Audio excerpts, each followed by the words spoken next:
Nesta manhã nós vamos tratar de eleger cargos estatutários para a igreja e também trabalharemos com vistas a contratar um administrador para a igreja. Algo inédito ao longo de 80 anos de história. Até aqui, a administração da igreja sempre foi capitaneada, dirigida por um administrador eleito pela igreja, não remunerado, dedicando ardorosamente seu tempo, como foi o caso até aqui, através de cada um que aqui serviu.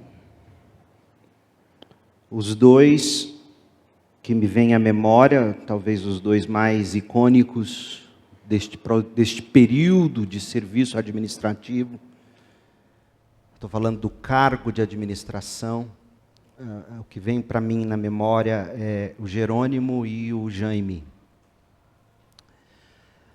Certamente deve ter havido outros. E ontem mesmo eu tive uma conversa muito carinhosa e grata com o Jerônimo. E muito boa, por sinal. E nesta manhã eu quero antes de entrarmos para tratar destes assuntos que eu costumo chamar, desde que conheci o livro A Treliça e a Videira, antes de entrarmos nos assuntos de treliça,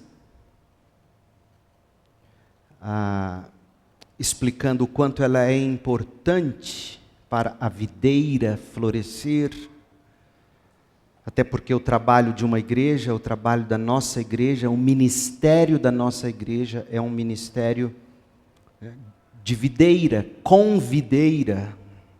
com frutos de vida, com vidas.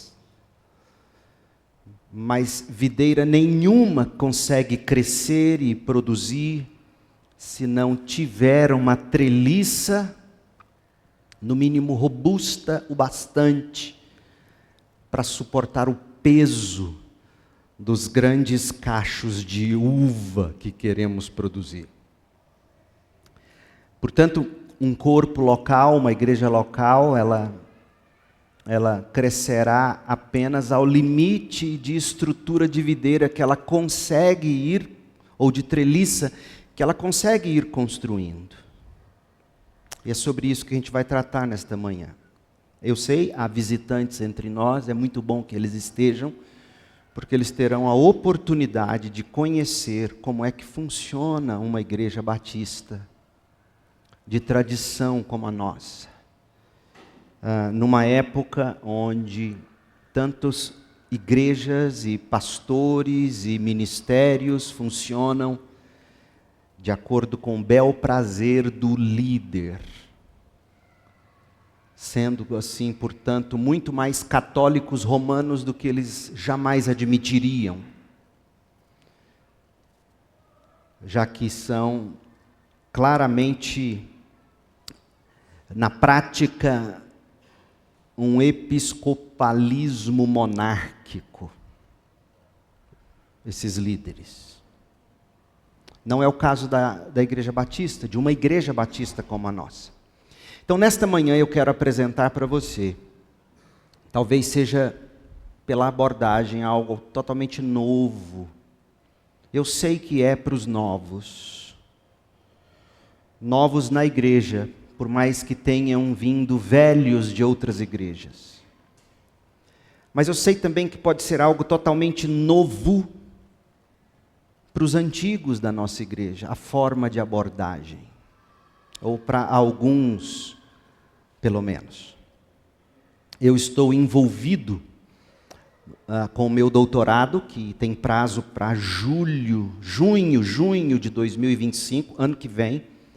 Portanto, eu gastei 8 horas, talvez até mais, da minha sexta-feira, 8 horas, talvez até mais, ontem do meu sábado. Meu feriado foi debruçado no texto do meu doutorado em ministério, que a priori tem como título O ofício de presbíteros na tradição batista, a transição da liderança extra-bíblica,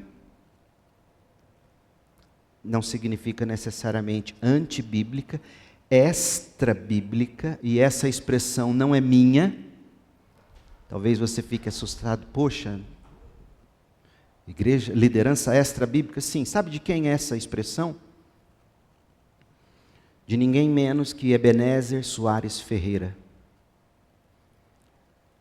tão respeitado entre os batistas, que escreveu, até onde eu sei, um livro que chegou a, no mínimo, 11ª edição, o Manual da Igreja do Obreiro.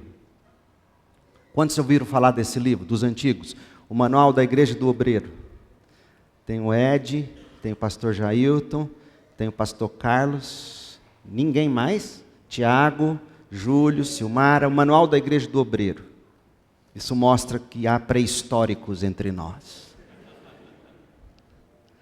A primeira edição desse livro foi em 1973, no ano em que eu nasci. A última edição, até onde consegui conferir, foi em 2002, e até então ele havia publicado 11 edições, levando em conta que a Juerp tinha como praxe em cada edição publicar 3.000 exemplares. Este livro do Ebenezer Soares Ferreira, portanto, produziu, pelo menos, fora as xerox, que aluno de seminário fez muito isso, fora as xerox, fora os PDFs, os piratas, esse livro, se você multiplicar 11 edições por 3.000 livros de cada edição, dá 33.000 livros. De acordo com o Clube dos Livreiros do Brasil, alguma coisa assim, sabe quantos mil precisa ser para um livro ser considerado best-seller?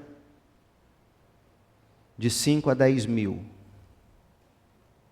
Ou seja, o livro de Ebenezer Soares Ferreira foi um sucesso, um best-seller. Nos seminários, formando pastores, formando líderes. E no capítulo 8 do livro, capítulo 8, ele trata da igreja e líderes extra-bíblicos. Uau!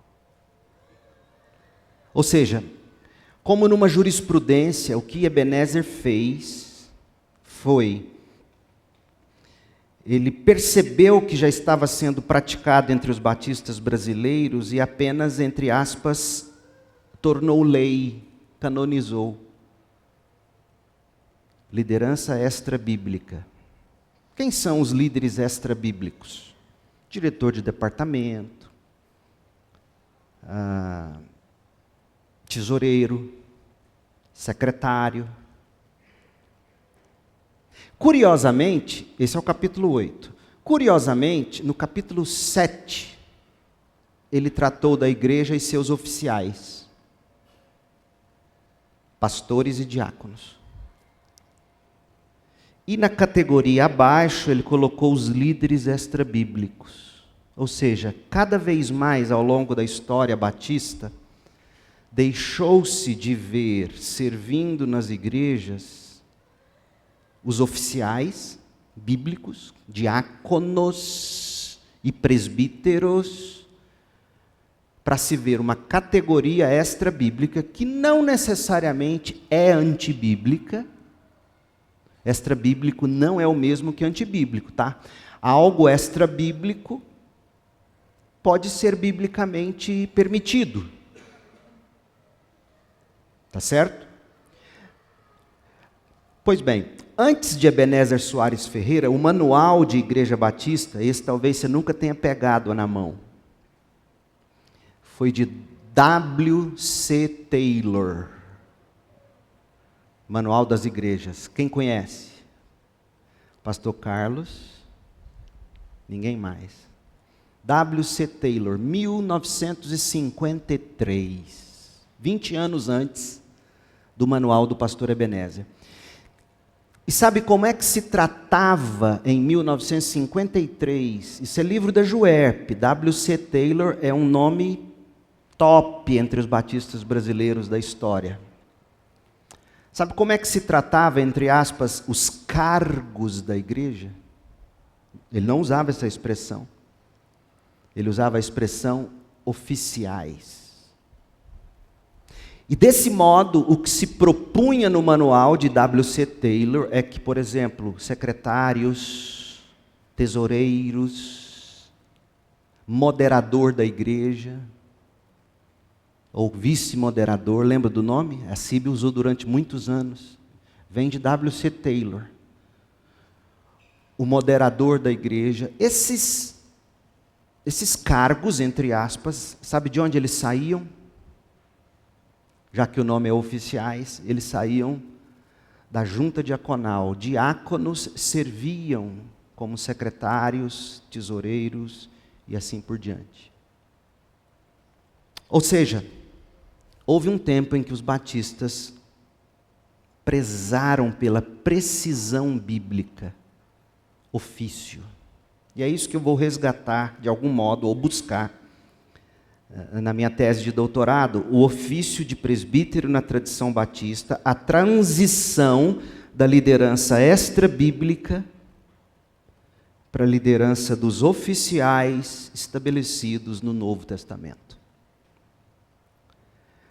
O que nós vamos fazer nesta manhã não tem nada a ver ipsis literis com a minha tese de doutorado.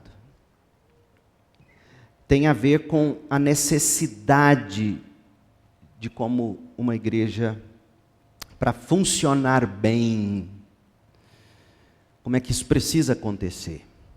E, obviamente, o trabalho de treliça de uma igreja, ele é sempre Vamos lá, vamos fazer um teste agora, uma prova. Quantos oficiais tem uma igreja? Não vale o Marcos, que é seminarista. Vamos lá, Batistão.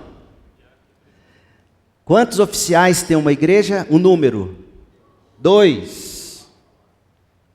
Quais são os oficiais de uma igreja? Diáconos e presbíteros. Sabe como é que os batistas, nas suas confissões de fé, chamavam? Bispos ou presbíteros. Recentemente é que passou a usar o adjetivo pastor, porque pastor na Bíblia é um adjetivo. É a qualificação do que faz o substantivo, o nome. O nome é presbítero na Bíblia. E o adjetivo, ou seja, aquilo que ele acaba fazendo é bispar e pastorear. O que é bispar? Vem de bispo, eu estou criando, é um neologismo. Vem de supervisionar, presidir. E pastorear é o que um pastor faz. Um presbítero faz. Pois bem, o diácono, classicamente os batistas sempre disseram assim, os diáconos servem a 3 mesas. Quais são as 3 mesas dos diáconos? Eu quero os antigos, os novos nem devem saber o que eu estou falando.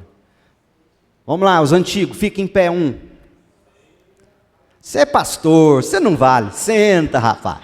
Mas vai lá, deixa eu ver se tem, você vai falar. Eu quero ver se tem alguém dos antigos que lembra disso. Você é tão novinho, o Tiago já... Vamos lá, pastor Carlos, levanta. Quais são as 3 mesas? Santa Ceia não é um nome batista. Mesa do pastor. Vamos dar o nome mesa. Mesa do pastor. A mesa do Senhor. E a mesa dos necessitados. Ou seja, os diáconos cuidam do pastor, no sentido de serem os tesoureiros da igreja. Cuidam de servir a ceia. E cuidam de ajudar os necessitados. Mas isso é muito limitado. E de tão limitado esse chavão, fez os batistas, e o pastor Ebenezer então vai e canoniza isso no Manual da Igreja do Obreiro, fez os batistas por constrangimento no início, não poder jogar fora o título diácono, já que está na Bíblia, em pastores e diáconos, que serve à mesa do pastor, ninguém entende o que é isso, nunca entendeu direito. Mesa do pastor, mesa do Senhor a gente entende, ele serve a ceia, e mesa dos necessitados, de vez em quando faz ação social. Aí o trabalho diaconal ficou resumido somente a isso. E a igreja precisa andar. O que os batistas brilhantemente fizeram? E aqui é uma brincadeira, não estou dizendo que estava certo. Criaram líderes extra-bíblicos. Tesoureiro, secretários, diretores disso, diretor daquilo, líder daquilo outro, gestor não sei da onde, ministro disso, ministro daquilo. E aí de repente nós criamos uma centopeia. Para se ter uma ideia, hoje há igrejas batistas no Brasil, inclusive na nossa cidade, que se orgulham de não ter diáconos. Se você pegar a proposta que estava sendo elaborada para se aprovar na Assembleia da Convenção Batista Brasileira, 2 anos atrás, eu estava com esse documento na mão ontem, de novo, para mim, eu quase chorava lendo aquilo, graças a Deus não aprovou. Se você pegasse a nova proposta, você descobriria que nela, diferentemente da atual, que trata de 2 oficiais de uma igreja. Quais são eles? Diáconos e pastores. E define isso na atual.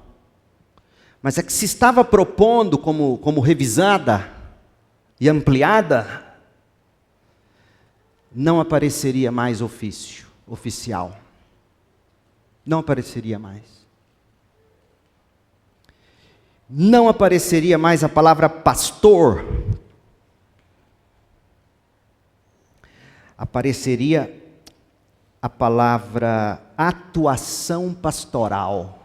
Uau! Você percebe onde tudo chegaria? Você tem dúvida de onde isso chegaria? Eu falo com você em particular. Mas vamos lá. A treliça e a videira. Uma igreja, para funcionar, ela tem que ter treliça e videira. Videira é o nosso negócio. Gente como fruto do Evangelho. Quem cuida da videira são os presbíteros, os pastores. Aqueles homens,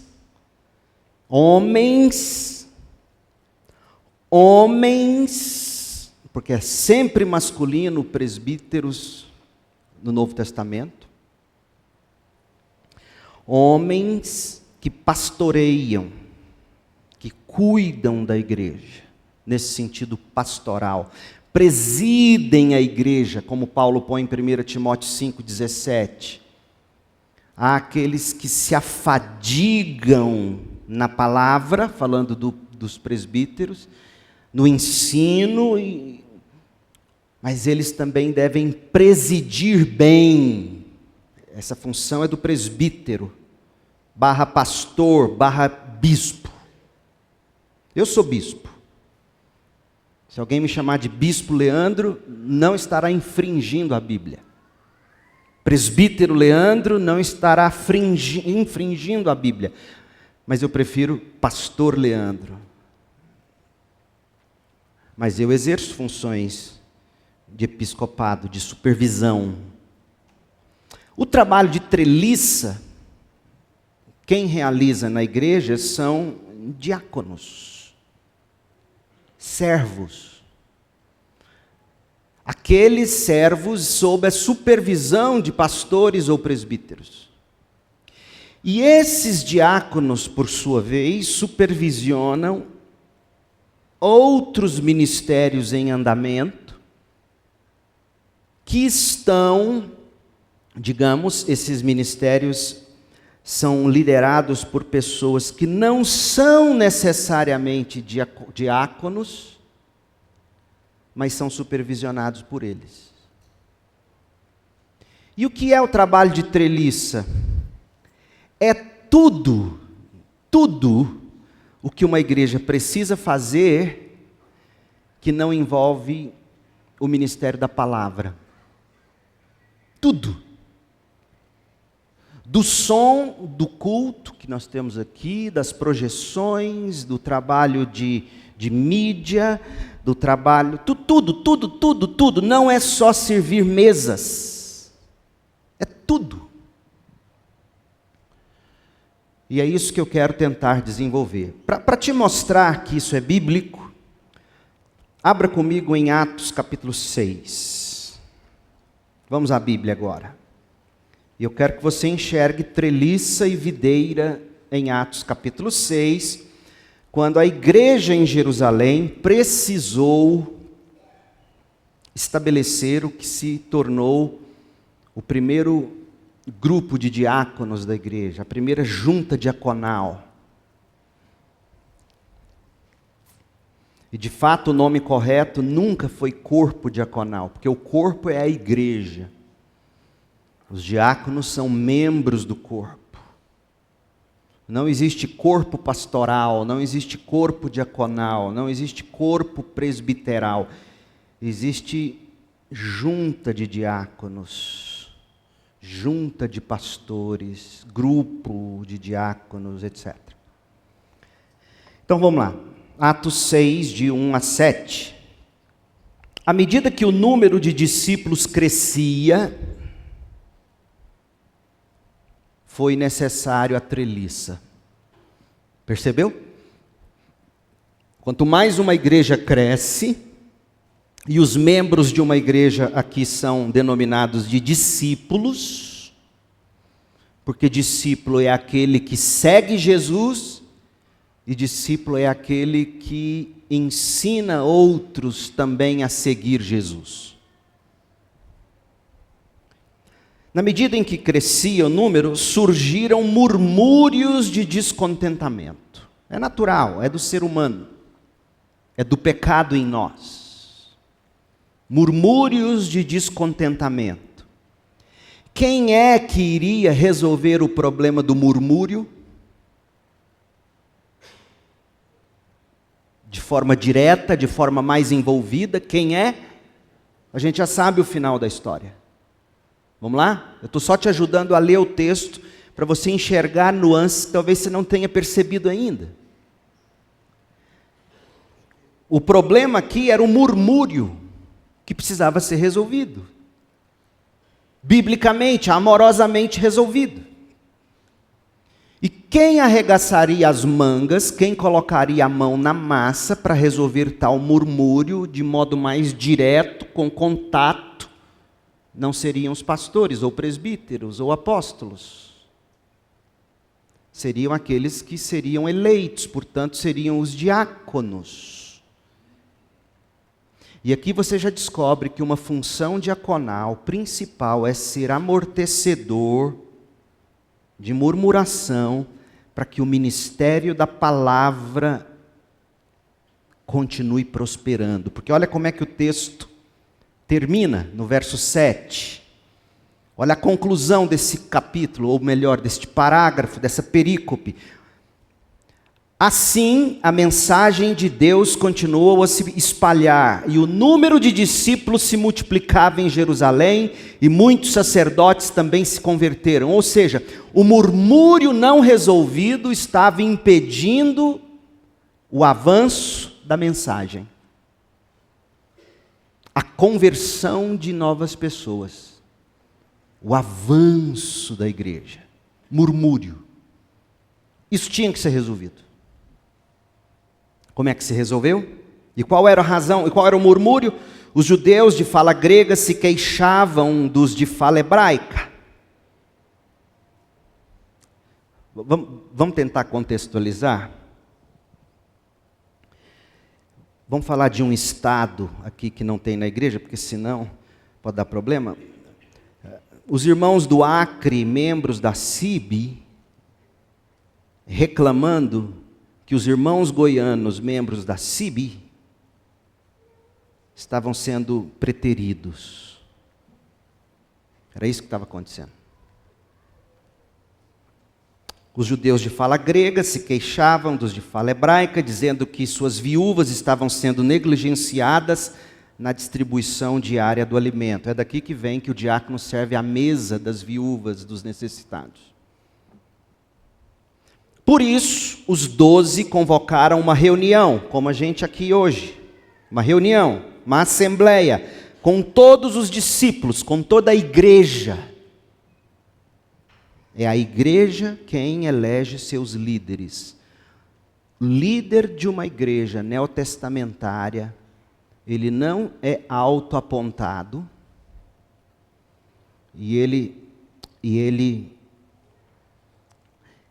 também não impõe líderes a uma igreja. Igrejas que nascem da visão de um único homem, não tem fundamento neotestamentário. Por isso que os batistas, quando plantam uma nova igreja, eles enviam membros que serão os membros fundadores daquela nova igreja, e esses membros, tão logo se tornem essa nova igreja, eles mesmos já elegem seus líderes. Uau! Você sabia que isso ensinou democracia para o mundo ocidental? Sabia disso? Porque antes era o filho do rei, o neto do rei, o bisneto do rei, o papa, o outro papa, nada novo debaixo do sol. Muita igreja ainda é assim, não as batistas. Os 12 convocaram uma reunião com todos os discípulos e disseram: nós, apóstolos, devemos nos dedicar ao ensino da palavra de Deus, a videira, porque ensinar a palavra de Deus redundará em discípulos novos e multiplicação de discípulos. O trabalho do pastor, do presbítero é videira, e não treliça a distribuição de alimentos. E qualquer outra área que envolva o que os batistas antigamente chamavam de trabalho secular. Sabia que era assim que os batistas denominavam tudo aquilo que não é ministério da palavra? Trabalho secular, ou que não é sacro. Mas isso é um equívoco, porque tudo que se faz com as mãos para o Senhor é sacro. Então, os 12 convocaram uma reunião com todos os discípulos e disseram: nós, apóstolos, devemos nos dedicar ao ensino da palavra de Deus e não à distribuição de alimentos. Sendo assim, irmãos, igreja reunida, assembleia, escolham 7 homens respeitados, que tenham boa reputação, cheios do Espírito. E como é que você descobre que um homem é cheio do Espírito? Uma mulher é cheia do Espírito? Como? Pelo fruto do Espírito, lá em Gálatas: mansidão, domínio próprio, alegria, paz. Porque tem muita gente falando em línguas esquisitas, mas em casa vive como o diabo gosta. Isso não é uma pessoa cheia do Espírito, é cheia da carne. Então tem que ser respeitado, tem que ter fruto do Espírito, ou viver buscando-o, e tem que ter sabedoria.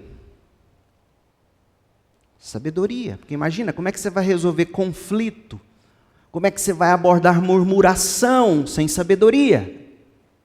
Como é que você vai abordar murmuração sem longanimidade, sem fruto do Espírito? Como é que você vai abordar murmuração se você não é respeitado pelas pessoas? A primeira coisa que vai dizer na sua cara é: mas quem é você para dizer isso para mim? Percebe? Respeito, fruto do Espírito, sabedoria. Todo servo na igreja de Cristo tem que ter isso. E os diáconos ou a junta diaconal modela isso. Sendo assim, irmãos, escolham 7 homens com essas características. Então nós, os presbíteros, os apóstolos, os pastores, os bispos, nós nos dedicaremos à videira, à oração e ao ensino da palavra. Verso 5, a ideia agradou a todos da congregação e escolheram no plural Estevão, homem cheio de fé, grande pregador da palavra de Deus, cheio do Espírito, homem com fruto do Espírito. Também Filipe, Prócoro, Nicanor, Tímon, Parmenas e Nicolau de Antioquia, que antes havia se convertido ao judaísmo. Esses 7 foram apresentados aos apóstolos, que oraram por eles e lhes impuseram as mãos. E assim a mensagem de Deus continuou a se espalhar. O número de discípulos se multiplicava em Jerusalém e muitos sacerdotes também se converteram. Ou seja, a igreja precisa de treliça, que é cuidada por diáconos, e aqui eu vou dizer algo que talvez espante alguns. Eu creio que há justificativa bíblica para que haja diaconisas, mas não há justificativa bíblica para que haja presbíteros. Mas diaconisas num contexto em que o corpo diaconal, na prática, não funcione como um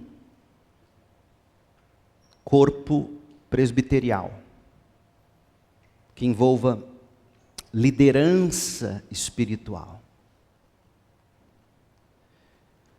Dito isso, a gente precisa pensar no seguinte agora. Próximo slide. Alguém pode me ajudar?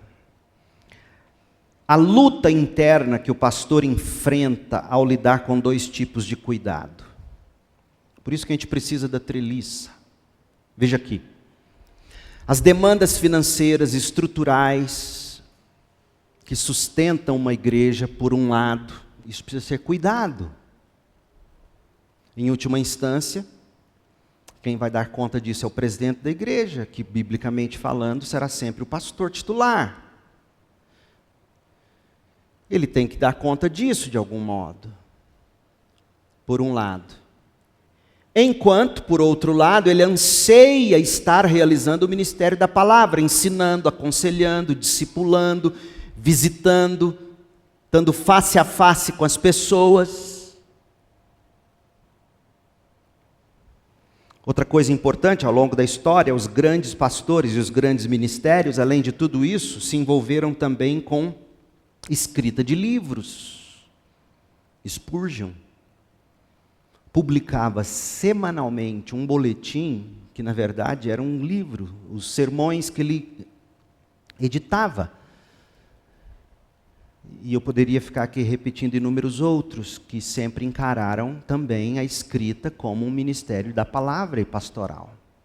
Hoje em dia, a necessidade que pastores têm de criar cursos para membresia, que é tudo que a gente está sonhando. E a propósito, nossa apostila já está pronta, a iniciação cristã, quase 200 páginas, vou começar a gravar os cursos em breve. Vamos iniciar assim nossa plataforma de cursos. Isso é trabalho de videira que precisa muito de treliça.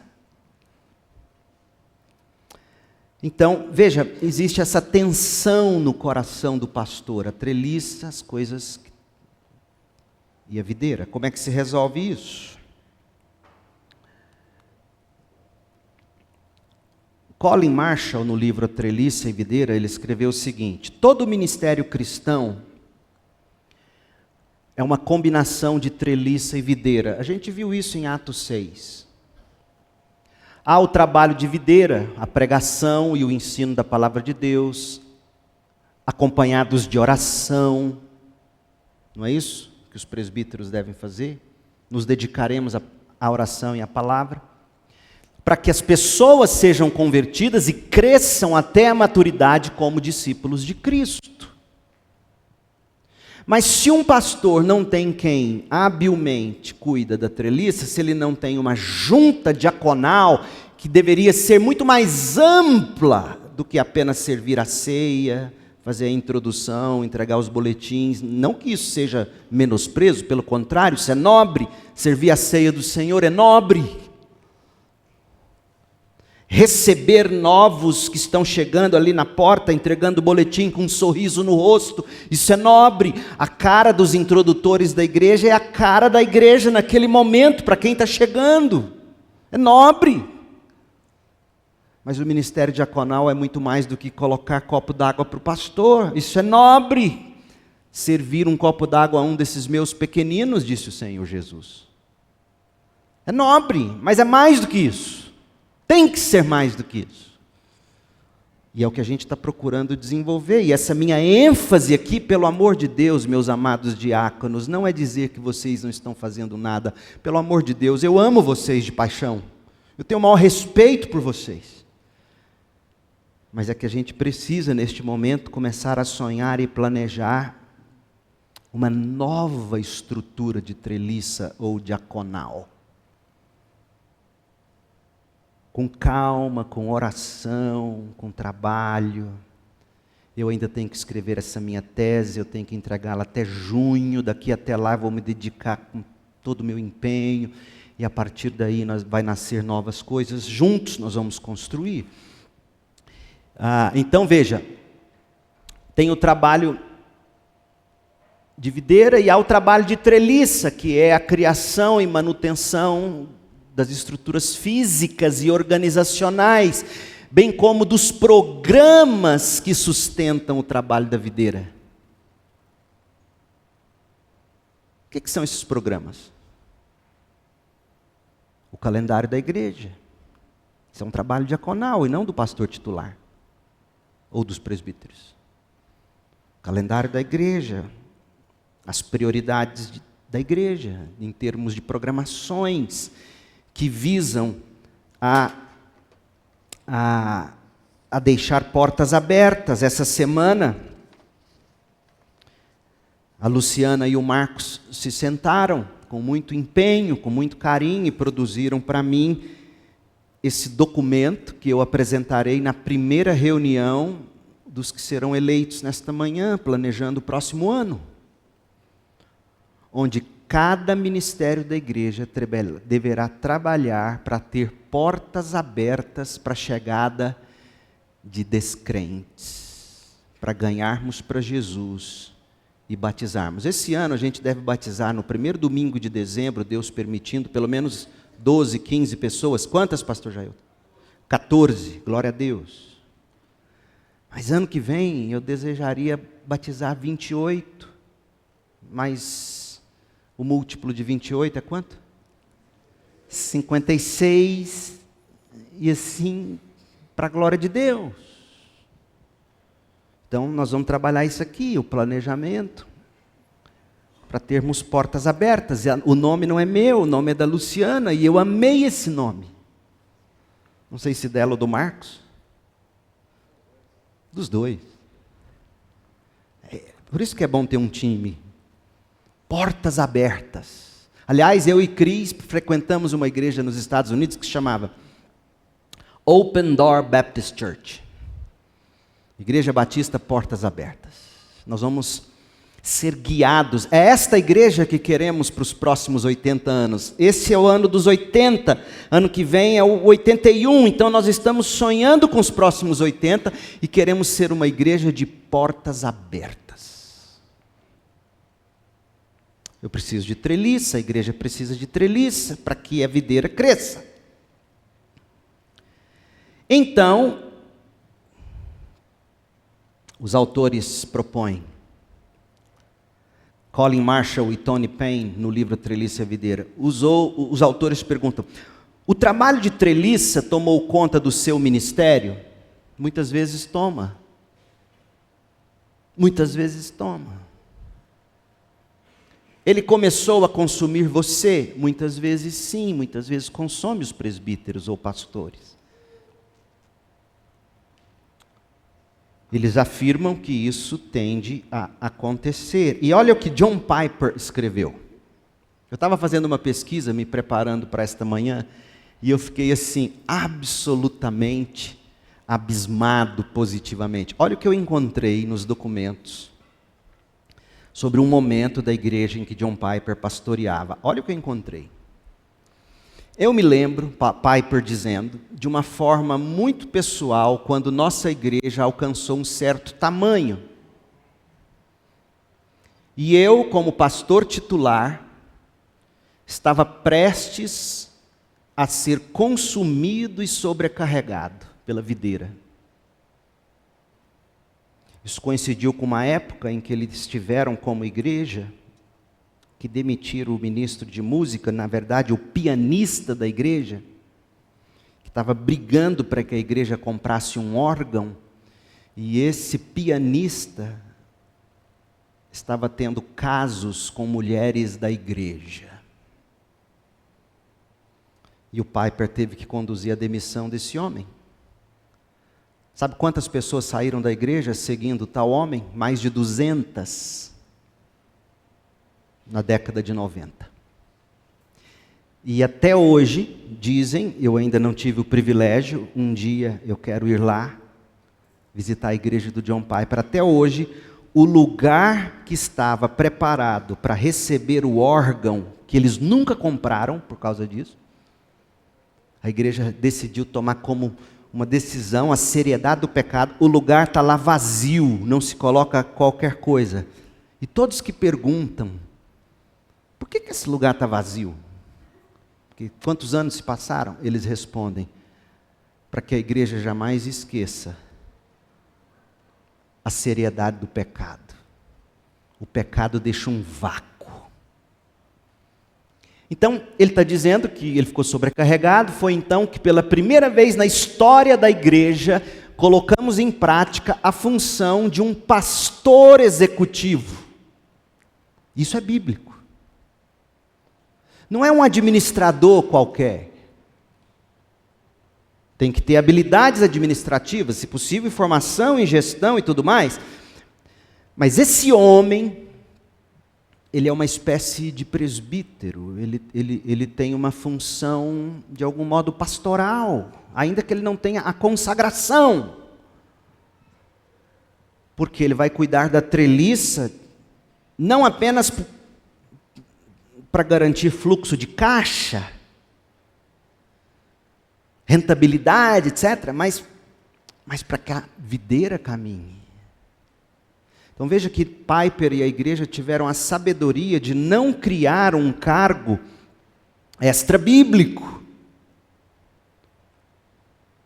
mas um homem que veio com a função de ser o administrador, mas que seria visto pela igreja como esse, no caso deles, pastor executivo, ao lado do pastor titular, como todos os outros pastores e presbíteros no ministério de uma igreja.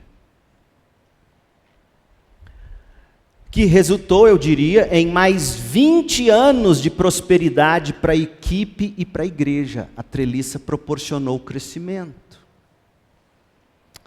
Mais tarde também contratamos especialistas financeiros, capazes de lidar com todos os tipos de processos complexos nos bastidores de uma igreja em crescimento, e assim por diante.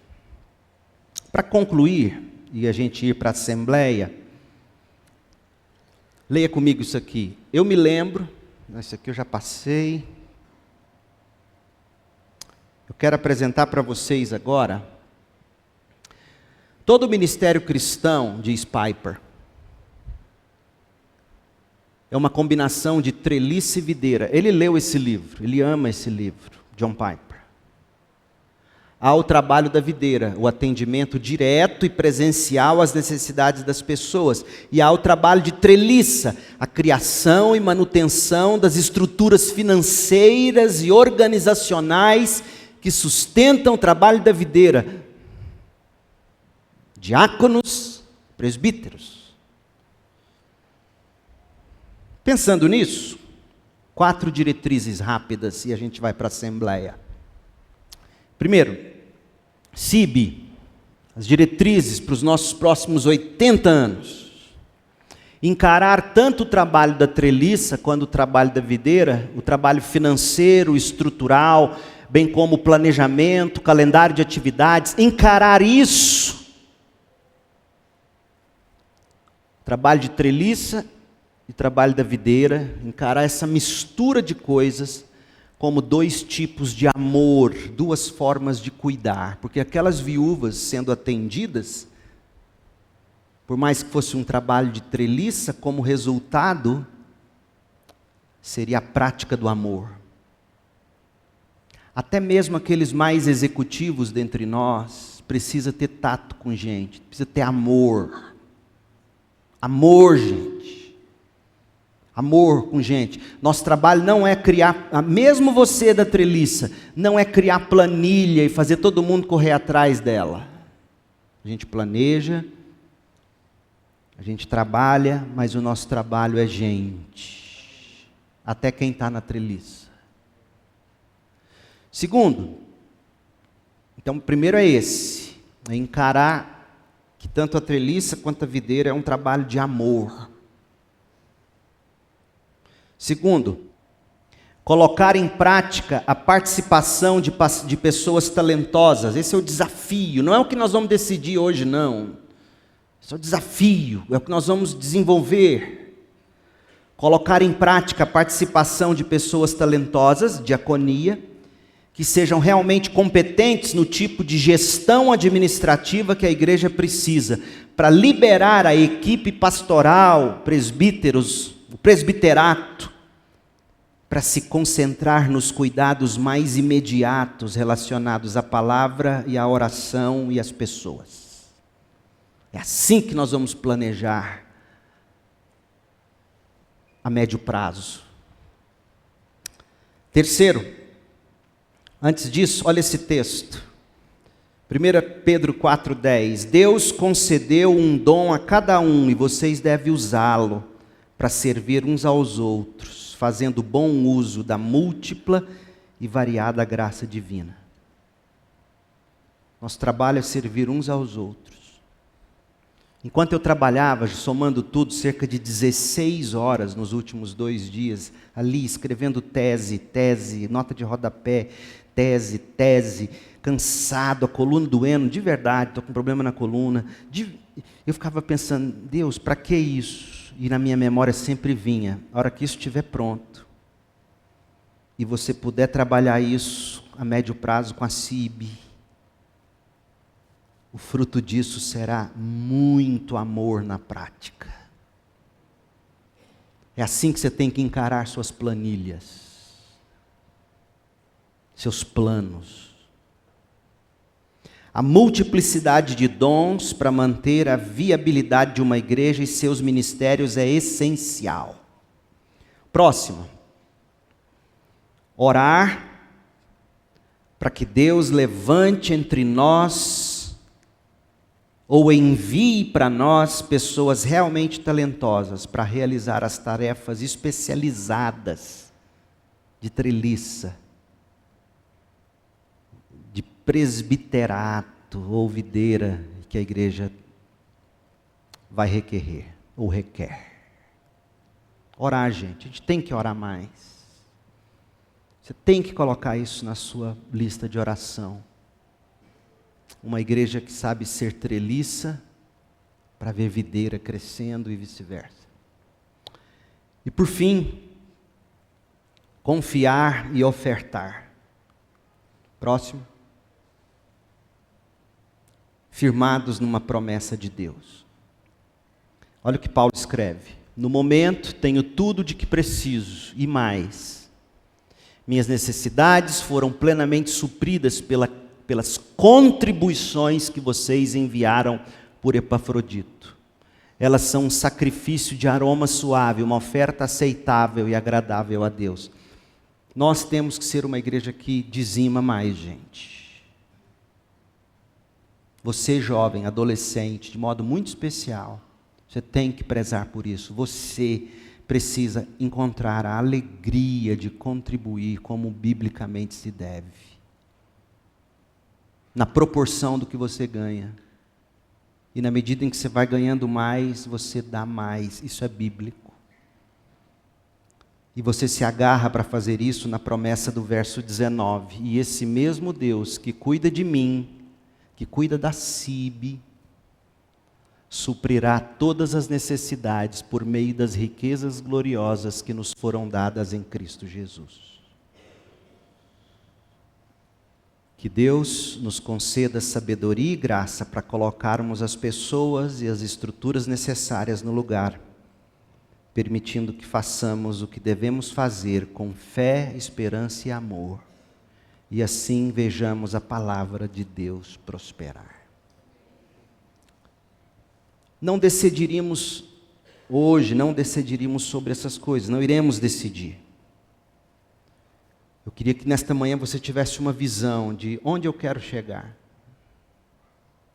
Enquanto isso, a gente tem que treinar líderes, incutir a visão bíblica, sem ferir, sem machucar pessoas, sem fazer com que os antigos se sintam descartados, porque nunca será isso que faremos. Para que haja alegria de o velho e o novo juntos construindo a treliça para ver a videira florescer. É disso que se trata. Que Deus nos abençoe, oremos. Pai, abençoa-nos como igreja, em tudo que acabamos de ouvir, ver. Suplicamos graça agora para o que decidiremos em assembleia, em nome de Jesus. Amém.